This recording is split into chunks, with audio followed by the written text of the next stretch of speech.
দিবেন। সাকিব আল হাসান কি মিরপুরে তার শেষ আন্তর্জাতিক টি-20টা খেলে ফেললেন? সকাল থেকে এমন একটা প্রশ্ন ঘুরপাক খাচ্ছিল। ম্যাচে সাকিব করেছেন 17 বলে 21। এই ইনিংস যে তাকে তৃপ্তি দেয়নি বোঝা গেল ম্যাচের শেষে। ম্যাচ পরবর্তী আনুষ্ঠানিকতা শেষ করে মিরপুরের সেন্টার উইকেটে হাজির সাকিব ব্যাটিং অনুশীলনের জন্য। সাকিবের মতো বড় ক্রিকেটার, তার ডেডিকেশন লেভেল কতটা ভাবা যায়?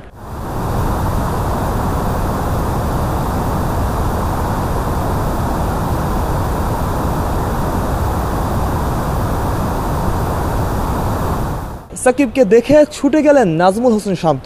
নেটে দাঁড়িয়ে দুজনের আলোচনা চলল মিনিট 5।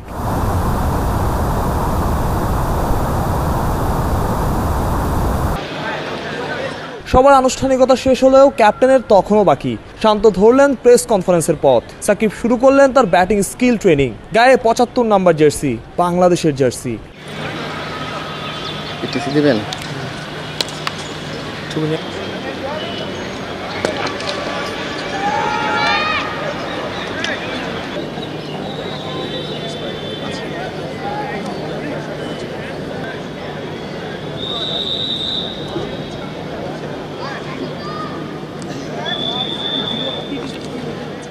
ঘন্টা পেরুলো, সাকিবের অনুশীলন তখনও চলছে। বয়সের সাথে সাথে যেন বাড়ছে সাকিবের পরিশ্রমের মাত্রাও।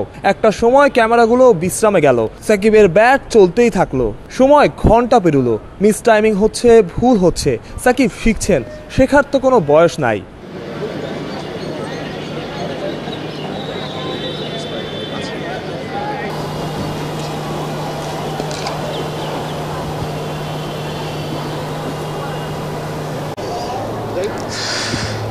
আমার ঠিক পেছনে সাকিব আল হাসান ব্যাটিং অনুশীলন করছেন।